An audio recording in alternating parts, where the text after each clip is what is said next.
Hello friends, आप सभी का स्वागत है आपका अपना परिवार आरपी करियर क्लासेस में। आज हम देखने वाले हैं दोस्तों सीट नंबर 22। जो भी विद्यार्थी चैनल पर नए हैं चैनल को सब्सक्राइब करके बेल आइकन को जरूर दबा लें। चलिए क्लास को स्टार्ट करते हैं। पहला प्रश्न है कि एकर में कौन वर्ण खोटा भाषा प्रयोग न करल जाए। खोटा भाषा में वर्णों की संख्या पूछेगा तो कितने हैं? 31 वर्ण है, ठीक है। और स्वर्ण वर्ण की संख्या पूछेगा तो 8 है। व्यंजन 31 है और स्वर्ण वर्ण कितने हैं? 8 है। इसमें से पूछा है कि किसका प्रयोग नहीं किया जाता है, किसका प्रयोग जो है नहीं किया जाता है। न और भ का होता है, क और इया का होता है, ड ढ का भी होता है, तो अंग और न का प्रयोग जो है नहीं होता है, ठीक है। पहला नंबर का सही आंसर डी होगा। अगला है घोड़नाच कहल जाए। घोड़नाच को कौन सा शब्द कहा जाता है? रूढ़ शब्द, यौगिक शब्द, कोई ना या योग रूढ़ शब्द। ये क्या है? संज्ञा के भेद है। उत्पत्ति के आधार पर संज्ञा के ये तीनों भेद हैं, रूढ़, यौगिक और योग रूढ़, ठीक है। इसका सही आंसर है यौगिक। घोड़ा का नाच, घोड़नाच है ना, दो शब्दों से मिलकर बना है। पुरुषवाचक सर्वनाम के है। पुरुषवाचक सर्वनाम, सर्वनाम के कितने भेद हैं? सर्वनाम के 6 भेद हैं। पहला है पुरुषवाचक, दूसरा है निजवाचक, निश्चयवाचक, अनिश्चयवाचक, प्रश्नवाची और संबंधवाची। तो पुरुषवाचक सर्वनाम के इनमें से कौन सा सर्वनाम है? पुरुषवाचक सर्वनाम है। सर्वनाम तो है लेकिन पुरुषवाचक इनमें से कौन सा है? तो इसका सही आंसर क्या हो जाएगा? हम क्या है? पुरुषवाचक सर्वनाम में आता है, ठीक है। अगला प्रश्न है साधु का स्त्रीलिंग रूप की होता है। तो साधु का स्त्रीलिंग क्या हो जाएगा? तो साधु का हो जाएगा सधुआइन। क्या हो जाएगा? सधुआइन। साधु का सधुआइन, ठीक।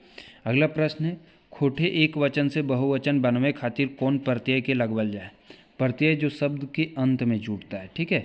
और उपसर्ग पूछेगा तो शब्द के पहले जो जुड़ता है उसको उपसर्ग बोलते हैं, ठीक है। उपसर्ग और प्रत्यय दोनों ध्यान रखेंगे। खोटा एक वचन से बहुवचन बनवे खातिर कौन प्रत्यय के लगवल जाए। तो एक वचन से बहुवचन बनाने के लिए एन और वैन प्रत्यय का प्रयोग किया जाता है, एन वैन प्रत्यय का। राधा लक्ष्मी ले सुंदर है, ई वाक्य कौन कारक विभक्ति लागल है। राधा लक्ष्मी ले, है ना, ये जो ले लगा हुआ है कौन सा कारक की विभक्ति है? राधा लक्ष्मी ले सुंदर है, तो इसमें कौन सा कारक की विभक्ति है? आपादान कारक की, है ना। आपादान ले से आपादान कारक में आता है, ठीक है। तो आपादान कारक की विभक्ति है। अगला है कई गो आदमी एखनो हुआ काम कर रहल हथी। एकर में कई गो कौन विशेषता है? कई गो मतलब कन्फर्म तो है नहीं, है ना। संख्यावाची है कि ये कई गो किसका डिनोट कर रहा है? संख्या को, क्योंकि 2 गो है, 4 गो है, 5 गो है, कई गो है पता नहीं। तो ये हो जाएगा अनठेकानी संख्यावाची, अनठेकानी संख्यावाची। सिकंदर काल दिल्ली जाए पारे। सिकंदर जो है काल दिल्ली जाए पारे, मतलब हो सकता है कि सिकंदर काल दिल्ली जाएगा, तो ये तो भविष्य में है। और दूसरा में सकाहा है। सकाहा मतलब शक में है कि हो सकता है कि जाएगा। ई दिन दीपक पढ़े लागल है, ई वाक्य आक्रामक क्रिया छाटा। ई दिन दीपक पढ़े लागल है, इसमें आक्रामक क्रिया कौन सा है? एक आक्रामक होता है, एक सक्रमक होता है। तो आक्रामक जिसके साथ कर्म नहीं हो, ठीक है। तो ई दिन दीपक पढ़े लागल है। पढ़े कौन लगा है? दीपक, और दीपक ऑप्शन में है नहीं। इसका सही आंसर हो जाएगा कोई नहीं। आक्रामक क्रिया कौन सा हो जाएगा? कोई नहीं। खोटा में कितना समास है? खोटा में आपको कितना समास पढ़ना है, ठीक है। तो खोटा में आपको पढ़ना है 8 समास। खोटा में आपको पढ़ना है 8 समास, ठीक है। 8 समास के बारे में आपको पढ़ना है। एक है अवयवी भाव समास, एक है पछवाड़ी जिसको तत्पुरुष समास कहते हैं, एक है आग संख्या जिसको द्विगु समास कहते हैं, एक है अड़सड़िया मतलब द्वंद्व समास कहते हैं, एक है अड़गाही जिसको बहुब्रीहि समास कहते हैं, एक है क्रियाक जिसको उपपद समास कहते हैं, एक है नानुकुरवा समास जिसको नई समास बोलते हैं, एक इसमें खोटा में ये नया है नई समास, ठीक है। और एक है क्रियाक समास, ये 2 खोठा में जो है नया है। बाकी 6 तो हम हिंदी में भी पढ़ते हैं, जिसको अविर्भाव, तत्पुरुष, द्विगु, द्वंद्व, बहुब्रीहि, कर्मधारय, है ना। ये 6 हम क्या करते हैं, हिंदी में भी पढ़ते हैं। लेकिन एक है नाय नुकुरवा समास, इसमें नया है। एक है क्रियाक समास, इसमें नया समास। कुल 8 समास हम इसमें पढ़ते हैं। खोठा में कुल 8 समास पढ़ते हैं। यदि 8 ऑप्शन में नहीं आए तो 6 भी आप करके आ सकते हैं, ठीक है। अगला प्रश्न, खोठा लोकगीत कौन नाम से हकवल जा है। लोकगीत को किस नाम से बुलाया जाता है, तो वो गीत के नाम से बुलाया जाता है। किसके नाम से, गीत के नाम से बुलाया जाता है, ठीक है। अगला प्रश्न है क्वेश्चन नंबर 12, मड़वा बनवे के विधि के कहल जा है। मड़वा, जब शादी के समय मड़वा बनाया जाता है, बियाह गीत से ये लिया गया, ठीक है। तो मड़वा बनावे के विधि के का कहल जाए, मड़वा छारना, मड़वा तोड़ना, मड़वा छेछा, ये सभी। 12 नंबर का सही आंसर हो जाएगा मड़वा छारना। क्या होता है, मड़वा छारना। अगला प्रश्न है, फूल परान नाता पतवेक बतर कतना बछर भेटा है। फूल परान नाता पतवे के बतर कतना बछरे भेटा है। खर महीना छोड़ के गोटे बछरे कखनो, ए और बी दुइयो कौन होना है। 13 नंबर का सही आंसर क्या हो जाएगा, ए और बी दोनों, खर महीना छोड़ करके कभी भी, ठीक है। अगला है, जन्म के 27वां दिन कौन संस्कार करल जा है। तो 27वां दिन करल जा है सतैसा, और छठा दिन किया जाता है छठियारी, ठीक है। छठा दिन छठियारी और 27वां दिन में सतैसा। करम परबैतिन में बालू और बूट, कुर्थी, जौ, धान, गहूम, जोडरा, उड़ीद, बरई, घंघरी देख के रखा हथिन, ओकरा का कहल जाए। तो उसको कहा जाता है जावा डाली। का कहा जाता है, जावा डाली, ठीक है। ये करम परब में मनाया जाता है। करम परब जो है, करम परब कब मनाया जाता है, तो भादो एकादशी में मनाया जाता है, ठीक है। भादो एकादशी ध्यान रखेंगे। इंजोरिया, जिसको हम लोग कहते हैं शुक्ल पक्ष, शुक्ल पक्ष में मनाया जाता है, ठीक है। चलिए आगे बढ़ते हैं। कम्युनिस्ट मैनिफेस्टो के खोठा काव्य रूपे कौन कवि रचले हलत। तो कम्युनिस्ट मैनिफेस्टो का अनुवाद किसके द्वारा किया गया था, तो वो है पानुरी जी। मेघदूत को और कम्युनिस्ट मैनिफेस्टो का जो है ये पानुरी जी के द्वारा अनुवाद जो है किया गया था। तो ध्यान रखेंगे। पानुरी जी के बारे में थोड़ा सा डिस्क्राइब कर देते हैं कि इनका जन्म कब हुआ था। तो 25 दिसंबर 1920 में जन्म हुआ था। खोठा दिवस बोलेगा 25 दिसंबर को मनाया जाता है। और 7 अक्टूबर को इनका जो है निधन हो गया था, 7 अक्टूबर 1986 को। ये कहाँ, बरवाडा धनबाद में जन्मे थे, ये ध्यान रखेंगे, ठीक है। 1939 में इन्होंने मैट्रिक पास किए थे और यही इनका हाईएस्ट शिक्षा थी, मैट्रिक पास थे, ठीक है। 1946 में ये पान की गुमटी लगाते हैं और यहीं से इनका लेखन कार्य शुरू होता है, ये भी ध्यान रखेंगे, ठीक है। इनकी प्रमुख रचनाएं में राम कथामृत खंड काव्य है, ये याद रखेंगे। मेघदूत अनुवादित है, मेघदूत अनुवादित है, ये हो गया। कम्युनिस्ट मैनिफेस्टो तो हो ही गया जो कि अनुवादित है ना। और इम्पॉर्टेंट नाटक है उद्भाषण कर्ण नाटक, चाबी काठी नाटक, इन्हीं का लिखा गया है। तितकी कविता संग्रह, बाल किरण कविता संग्रह है, कुसमी कहानी संग्रह है, आँखी के गीत कविता संग्रह है, रखते भिंजल पंखा, अग्नि परीक्षा, बहुत सारे इनकी रचनाएं हैं पानुरी जी का, जो आपको पढ़नी है और काफ़ी इम्पॉर्टेंट है, ठीक है। इनके जीवनी से 1-2 प्रश्न आपको निश्चित तौर पर देखने को मिलेगा, ठीक है दोस्तों। साथ ही इसमें नाम आया है ए.के. झा जी के बारे में। तो ए.के. झा जी के बारे में थोड़ा सा जान लेते हैं।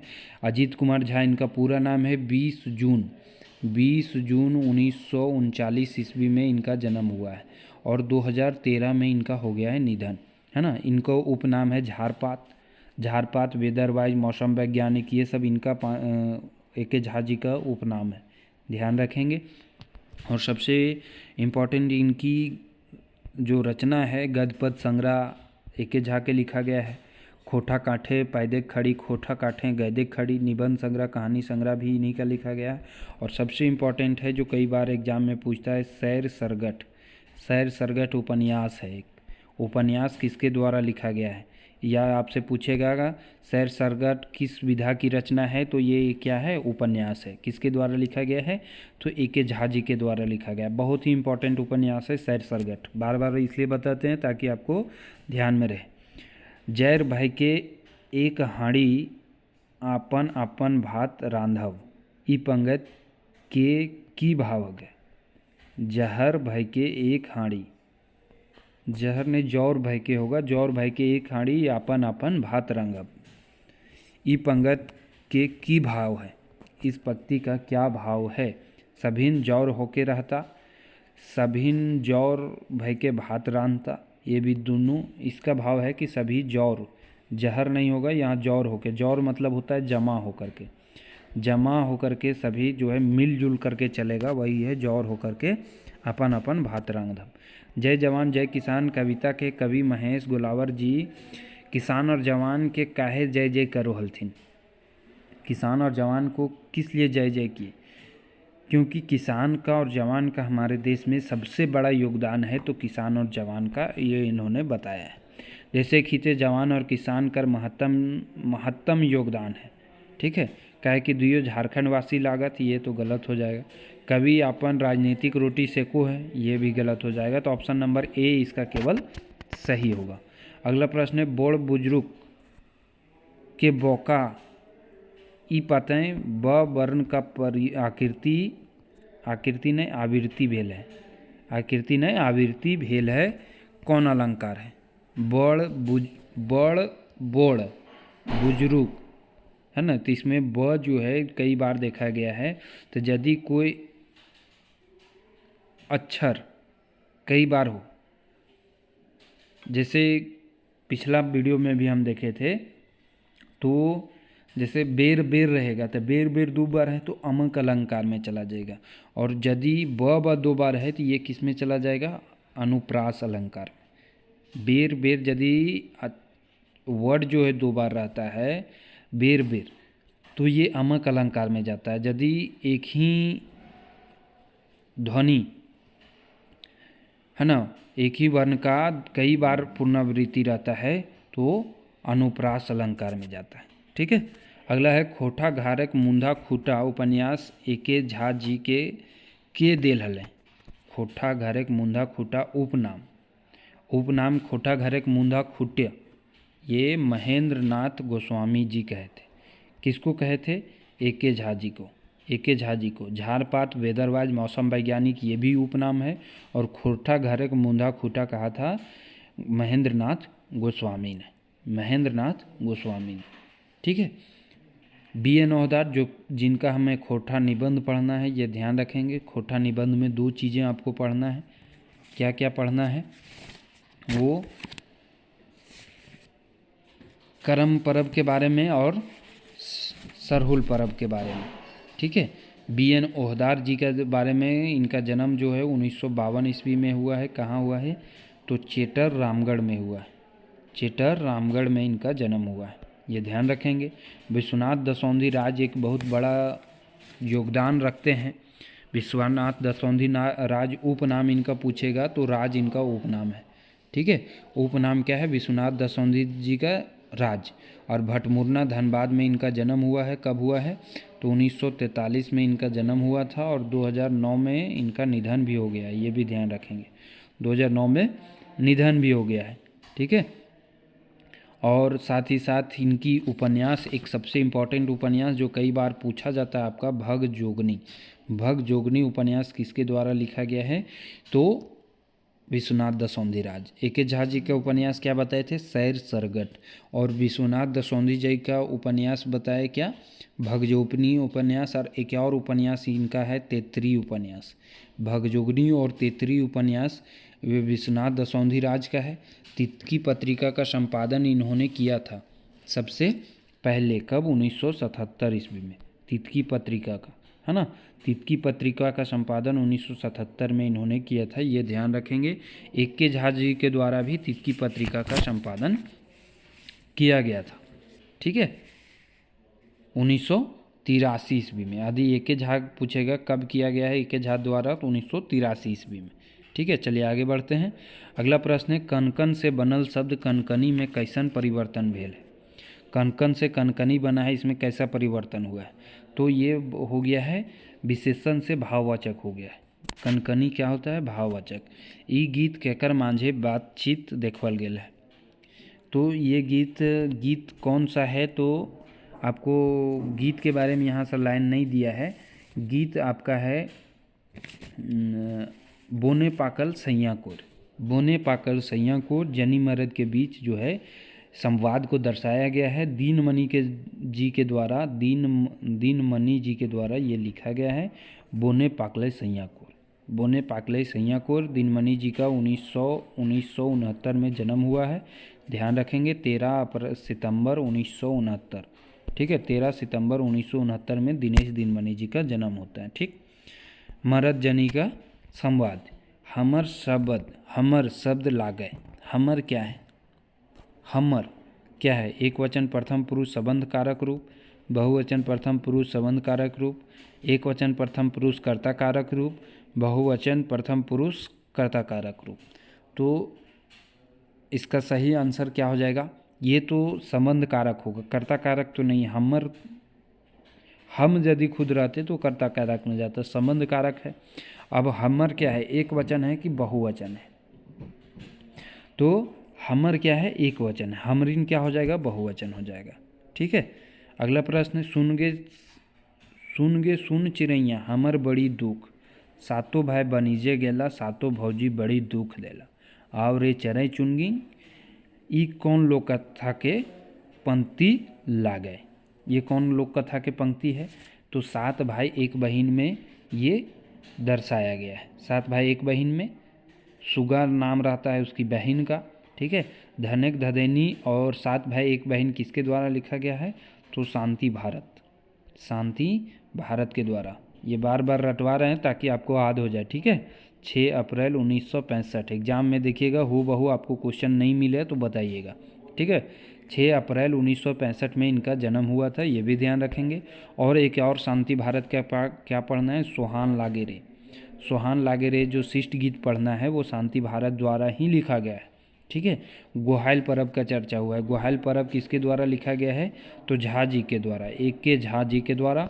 और केतकी फूल का यहाँ चर्चा आया है, तो केतकी फूल किसके द्वारा लिखा गया है? सावित्री देवी। किसके द्वारा? सावित्री देवी। तो ध्यान रखेंगे जितने भी चर्चा होते जा रहे हैं हर एक पॉइंट को अपने माइंड में रिन्यू कीजिएगा, तभी आपको ज़्यादा से ज़्यादा कवर हो पाएगा। गोठे गनाए न पंधाए बंधाए कर अर्थ बताओ। गोठे गनाए ने पंधाए बंधाए, गोठे गनाए ने पाघाए बांधाए। तो इसका अर्थ क्या है? कहीं का नहीं रहना, प्यार होना, रस्सी में बंधा हुआ, भीड़ में रहना। तो 25 नंबर का सही आंसर क्या हो जाएगा? तो वो हो जाएगा कहीं का नहीं रहना, जो होता है न घर का न घाट का, है ना, न घर का न घाट का। अगला, बूढ़ा बूढ़ी के शोषण पड़वे ले कई गो बेकत गेल थी। तो बूढ़ा बूढ़ी के शोषण पड़वे ले कई गो 7 गो व्यक्ति गया था। बूढ़ा बूढ़ी लोक कथा जो है किसके द्वारा लिखा गया है? दीनमणि के द्वारा, दीनमणि जी के द्वारा, दीनमणि जी के द्वारा लिखा गया है। अभी हम कुछ देर पहले भी दीनमणि जी का एक रचना हम पढ़े जाने थे, क्या? बोने पाकले सैया कोर। बोने पाकले सैया कोर दीनमणि के द्वारा लिखा गया है। बूढ़ा बूढ़ी और ओकर 7 पीठा दिनेश दीनमणि के द्वारा लिखा गया है। एक और लिखा गया है क्या? खूटा भीतर चिया गोटा, खूटा भीतर चिया गोटा दिनेश दीनमणि के द्वारा लिखा गया है। ये इतने सारे आप याद रखेंगे। दिनेश दीनमणि का जन्म हम बताए 13 सितंबर, कब? 1969, 13 सितंबर 1969 दिनेश दीनमणि का, ध्यान रखेंगे। ठीक है, अगला प्रश्न है, गुदु पुचु रानी और कौआ लोक कथा से की होवे है। गुदु पुचु रानी और कौआ लोक कथा से की होवो है? क्या होता है? कौआ अपन करनी पे लजाए है जा है, कौआ भाग जा है, कौआ मोर जा है, ये सभी। तो कौआ अपने करनी पर क्या होता है? लजा जाता है ना, शर्मिंदा होता है। क्योंकि वो गुदु पुचु रानी जो लाल रंग का पोका होता है उसको खाने के लिए बहुत तरह बुद्धि रचता है, लेकिन सब उसकी बुद्धि फेल हो जाती है और अंत में उसी का नुकसान होता है। इसलिए इसमें दर्शाया है कि ज़्यादा लोभ नहीं करनी चाहिए। और ये लिखे हैं कौन? बंसीलाल बंसी जी। गुदू पुचू रानी और कौआ लिखे हैं बंसीलाल बंसी जी। बंसी जी का जन्म 11 मार्च 1954 ईस्वी में हुआ था। 11 मार्च 1954 ईस्वी में हुआ था। चलिए अगला प्रश्न है, खोटा भाषा विज्ञान किताब के लेखक खोटा भाषा विज्ञान के किताब के लेखक कौन है? तो वो है झा जी। खोटा व्याकरण भी लिखे हैं कौन? झा जी। अगला है, भैंस कौन संज्ञा हक है? भैंस जो है कौन संज्ञा हक है? बूढ़ी और ओकर नाती भैंस के चर्चाल है, तो भैंस कौन सा संज्ञा है? 29 नंबर का सही आंसर क्या हो जाएगा? जायतवाचक संज्ञा। ये पूरे जाति भैंस जाति का बोध कराता है, तो जायतवाचक संज्ञा है भैंस। ठीक है, ध्यान रखेंगे। कौन सा बोले? बूढ़ी और ओकर नाती, जो कि लिखे हैं अरविंद कुमार। उसमें भैंस का चर्चा है ना, भैंसा सब जो है उसके नाती को बचाता है, साथ में रखता है। अगला है, टेपा विदाई नाय लय राजा से कौन बात कहे? टेपा विदाई नाय लय के राजा से कौन सा बात कहता है? राजा से कहता है जब टेपा कि हम केतकी फूल लेके जब घूरेंगे तब विदाई दीजिएगा। ठीक है, हमें राजा बन घूरब तब विदाई दे, ये गलत है। हम राक्षिन के माँ, ये भी गलत है। कहता है केतकी कि जब हम केतकी फूल लेकर के घूरेंगे तब हम विदाई लेंगे। ठीक है, और ये केतकी फूल से लिया गया है। किसके द्वारा लिखा गया? अभी कुछ देर पहले हम चर्चा किए, सावित्री देवी के द्वारा। इनका जन्म 1952 में हुआ है, सावित्री देवी का, ध्यान रखेंगे। ठीक है, अगला प्रश्न है, छोहार कहानी में कई गो महिला पात्र हैं? तो छोहार कहानी में एको महिला पात्र नहीं है। छोहार में रोहन है, मोहन है, देवा चौधरी है, सूरज नारायण चौधरी है, लेकिन एको महिला पात्र नहीं थी। केकर द्वारा लिखा गया है? चित्रा जी द्वारा। चित्रंजन महतो चित्रा जी के द्वारा छोहार कहानी जो है लिखल गया है। 4 कहानी छोहार के पढ़ना है। छोहार बोने के लोर, हम जियब कैसे, नावा छोटा जमींदार। ठीक है, तो ये छोहार का प्रकाशन पूछेगा तो छोहार का पहला प्रकाशन 2007 ईस्वी में हुआ है, ध्यान रखेंगे। ठीक है, चित्रंजन महतो चित्रा के द्वारा लिखा गया है। चित्रंजन महतो का जन्म 6 जनवरी 1946 ईस्वी में हुआ है, ये भी ध्यान रखेंगे। साथ ही साथ कहाँ हुआ है? तो लारी रामगढ़ में हुआ है। चेटर रामगढ़ में बीएन ओदार का हुआ है, लारी रामगढ़ में जो है चित्रा जी का हुआ है। ये दोनों रिलेट करके याद रखेंगे तो ध्यान में रहेगा। ठीक है, अगला प्रश्न की ओर बढ़ते हैं। बोनेक लोर कहानी आखिर में पछताए के बोनेक सर ने ककरा जायक बात करल गेल है? बोनेक शरण में किसके जाने के बाद कहा गया है? अभी पछता करके जाएगा, लेकिन बोन के शरण में जाएगा। कौन जाएगा? आदमी के। अभी जो महान बन रहा है वो आखिरकार बोन के शरण में ही जाएगा, और उसका रुझान आना शुरू भी हो चुका है। आपको निजी जीवन में पता चल भी रहा होगा। हम कोनो बांधा बांधी नाय देबो, तोय खो पी कोनो मना न खो। हम कोनो बाधा विधिन नाय देबो तो खो पी एकर में कोई मना न खो। के ककरा कहला? तो ये बात कौन किसको कहा था? महेश्वर रघुनाथ के। महेश्वर कहा था रघुनाथ के। हम जियब कैसे कहानी में है, छोहार कहानी का हम जियब कैसे में महेश्वर रघुनाथ पात्र है। वही कहता है हम कोनो बाधा बधिन नहीं देबो। जब ये दारू मोद पीने जाता है हेड टोला, तो उस समय ये बात कहता है कि हमें कोई दिक्कत नहीं है, तुम दारू पियो, कुछ करो, कोई दिक्कत नहीं। दरोगा बलराम सिंह के बेटा पुत्र के मौत कैसे भेल है? तो एक कार एक्सीडेंट में। दरोगा बलराम सिंह नावा छोटा जमींदार में दरोगा रहता है, उसका नाम है बलराम सिंह। ठीक है, कार गाड़ी एक्सीडेंट में उनका निधन हुआ था। झबरू अपन बेटा बिहारी के की बनवे खोजो है? तो झबरू अपन बेटा बिहारी के क्या बनाने खोजता है? इसका सही आंसर हो जाएगा इंस्पेक्टर, है ना। बिहारी को इंस्पेक्टर बनाना चाहता है। मेघदूत के लिखवैया के नाम बताओ। तो मेघदूत को लिखे थे कौन? कालिदास, लेकिन इसका अनुवाद किए थे खोटा में कौन? पानुरी जी। तो दोनों याद रखेंगे। ठीक है, ऐसा नहीं पानुरी जी आप आंसर करके आ जाएं, गलत हो जाएगा। करमैतिन के की संयम करे पड़ो? करमैतिन जो कर्म सहती है, कर्म करने के लिए क्या संयम करना पड़ता है? जरल पोड़ल तीता आमत नाय खाए के, मांस मछली नाय खाए के, जूठा भोजन नाय खाए के, ये सभी हो जाएगा। करमैतिन के ये सारे करना पड़ता है। रूसा दिने कौन काम नाय करल जाए? रूसा के दिन में कौन सा काम नहीं करल जाता है? ये एक दिन होता है जब सरहुल त्यौहार मनाया जाता है, तो 1-2-3 दिन में एक दिन रुसा होता है, रुसा दिन। तो उस दिन कौन सा काम नहीं किया जाता है? तो हर फार नहीं करा, यानी हल नहीं चलाया जाता है। भूई धरती फाड़े कोड़े के, ये भी नहीं किया जाता है, कहीं कोड़ नहीं जा करते हैं। खेती पानी पटवे के, यानी ये सभी काम नहीं किया जाता है, ये सभी काम नहीं किया जाता है। माखनलाल चतुर्वेदी जी व्याकुल जी के कौन भाषा लिखल कविता के तारीफ कर ले हलथिन? व्याकुल जी के कौन सा भाषा के लिखे कविता को इन्होंने तारीफ किया था? कौन? माखनलाल चतुर्वेदी जी ने। तो व्याकुल जी कौन है? भुवनेश्वर दत्त शर्मा व्याकुल जी हैं, ठीक है। और यही जो है रामवृक्ष बेनीपुरी के भी संपर्क में आए थे। तो इनके कौन भाषा की? उर्दू भाषा की जो लिखी गई कविता है, इसको इन्होंने चर्चा किए थे, ठीक है।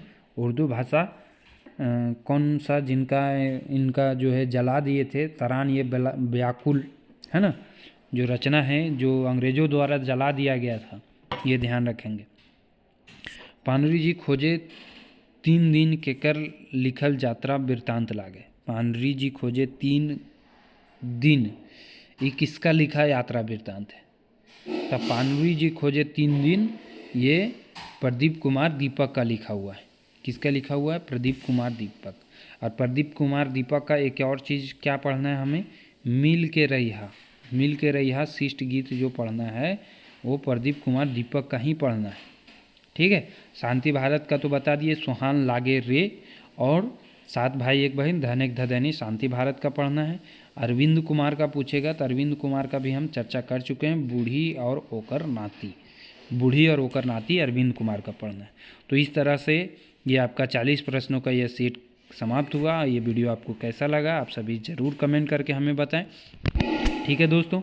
आप अंत तक बने रहें, बहुत बहुत धन्यवाद। यदि आप बने हुए हैं तो एक लाइक और एक कमेंट करके आप हमें ज़रूर बताएं, और नए विद्यार्थी चैनल को सब्सक्राइब करके बेल आइकन को ज़रूर दबाएं। थैंक यू, धन्यवाद।